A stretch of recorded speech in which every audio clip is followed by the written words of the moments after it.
She's got a bachelor's in food and nutrition from Texas Tech and a master's in nutrition from Texas A&M. And she's been working at Shannon Medical Center as an RD, and she's taught aerobics since 1997 and continues to do so at San Angelo Community Medical Center. Being heart smart. Why is it important? Why do we care? Because our heart keeps us living? Yeah, because it circulates oxygen and blood throughout our whole system. Yeah, good reasons. Another reason to be concerned about our heart is because it is the #1 killer. And so we've got to be really interested. So from a nutrition perspective, what are we going to care about? We're going to care about the fat, sodium, and the fiber in our diet. Now this is fat. Trans fat, saturated fat, polyunsaturated, and monounsaturated are 4 kinds of fats that we find in our food supply.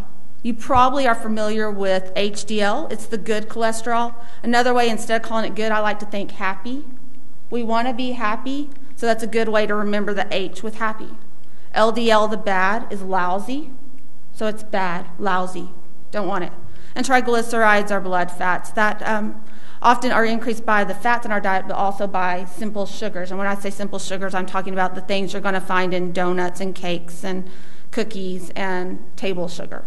Now you can see there that trans fat makes our good fat go lower. Now you tell me, is that good or is that bad? Bad. That's bad.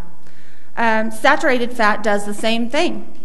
Polyunsaturated fat also can make our good cholesterol go down. Only one of those makes it go up, and that's monounsaturated. Okay, LDL, bad cholesterol. Trans fat makes it go up. That's bad. Saturated fat makes it go up. Polyunsaturated and monounsaturated both help the LDL to come down. Triglycerides is the same picture.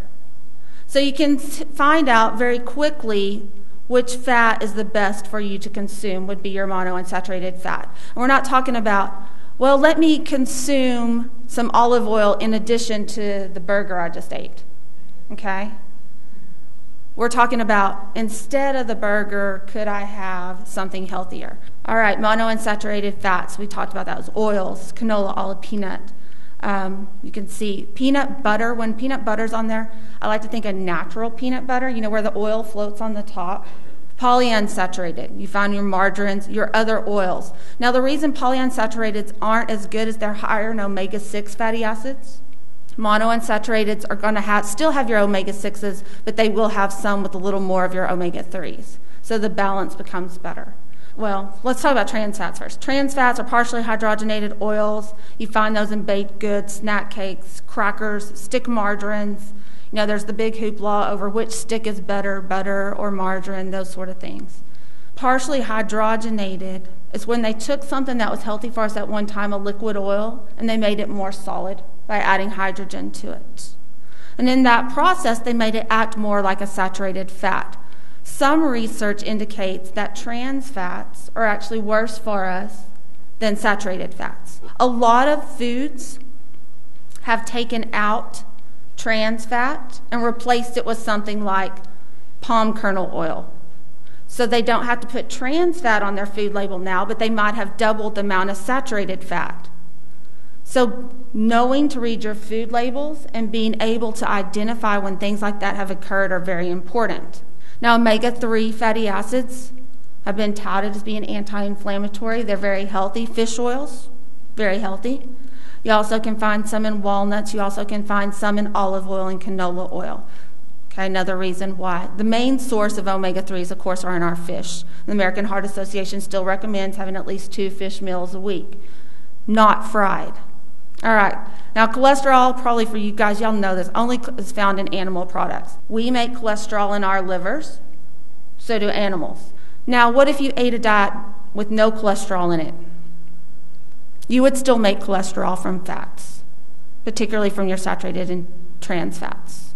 Okay, your body would still produce the cholesterol it needed. It's an essential part of our cells. Now, a diet for life. We want something that's anti-inflammatory. You know, beans and legumes. You always hear beans are good, right? They have fiber. They are a good source of protein. They're a good source of carbohydrate. Very healthy. Beverages, green tea, red wine, list of fishes.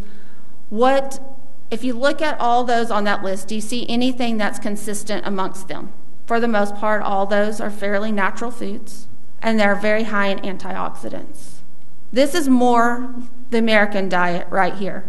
Probably there were people who got up this morning and ate donuts for breakfast and then had a burger and fries for lunch and a big soda. But they're on track for setting themselves up for a disaster.